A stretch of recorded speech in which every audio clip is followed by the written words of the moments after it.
વિદ્યાર્થી મિત્રો, આજે તારીખ 19 જૂન 2025 ને ગુરુવાર. આજના દિવ્ય ભાસ્કરમાં પ્રસિદ્ધ થયેલ ડેઇલી કરંટ અફેર્સ આ મુજબ છે. એક, સૌથી મોટું કાર્ગો ટર્મિનલ શરૂ થયું. ગુરુગ્રામમાં મારુતિ સુઝુકી પ્લાન્ટમાં સૌથી મોટું Gatishakti multi modal cargo terminal શરૂ થયું છે. 45 એકરના ટર્મિનલથી દર વર્ષે 4.5 લાખ કાર રવાના થશે. આ ટ્રાફિક અને પ્રદૂષણ ઘટાડશે. નંબર 2, પ્રથમ હોકી ઇન્ડિયા માસ્ટર્સ કપ. પ્રથમ હોકી ઇન્ડિયા માસ્ટર્સ કપ ચેન્નઈમાં શરૂ થયો છે. આ ટુર્નામેન્ટ 27 જૂન સુધી ચાલશે. ભૂતપૂર્વ આંતરરાષ્ટ્રીય ઓલિમ્પિયન ભારતીયોમાં તેમાં રમી રહ્યા છે.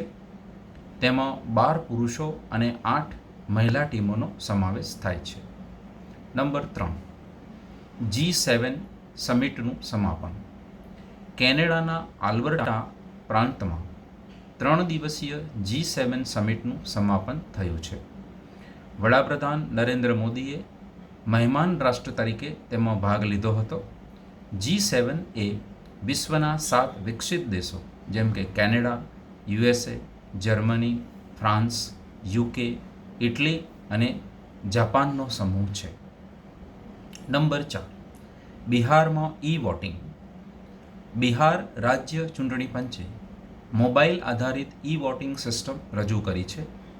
બિહાર આ ટેકનોલોજી અપનાવનાર પ્રથમ રાજ્ય છે.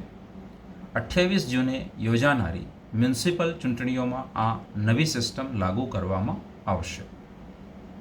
નંબર 5, તલ્લીકી વંદનમ યોજના. આંધ્ર સરકારે શાળાના વિદ્યાર્થીઓ માટે તલ્લીકી વંદનમ ડાયરેક્ટ કેશ બેનિફિટ યોજના શરૂ કરી છે. આ અંતર્ગત ધોરણ 1 થી 12ના વિદ્યાર્થીઓને દર વર્ષે ₹15,000ની નાણાકીય સહાય આપવામાં આવશે. નંબર 6, સ્મૃતિ મંધાના ટોચની બેટ્સમેન.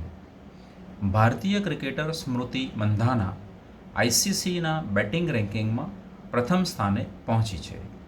તે 2019 પછી ફરીથી ટોચ પર પહોંચી છે.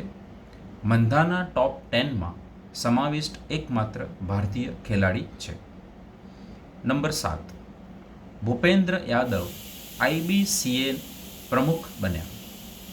કેન્દ્રીય પર્યાવરણ મંત્રી ભૂપેન્દ્ર યાદવને આંતરરાષ્ટ્રીય બિગ કેટ એલાયન્સના પ્રમુખ તરીકે ચૂંટવામાં આવ્યા છે. તેનો ઉદ્દેશ્ય વાઘ, સિંહ, ચિત્તા જેવા જંગલી પ્રાણીઓના સંરક્ષણ માટે સહયોગ વધારવાનો છે. નંબર 8, પક્ષીઓની પ્રથમ વૈશ્વિક સંકલિત યાદી. વિશ્વભરના પક્ષીઓના સંરક્ષણ અને સંશોધન માટે એવી લિસ્ટ નામની પ્રથમ વૈશ્વિક સંકલિત યાદી બહાર પાડવામાં આવી છે. તેમાં 11,131 પ્રજાતિઓ અને 19,879 પેટા જાતિઓનો સમાવેશ થાય છે.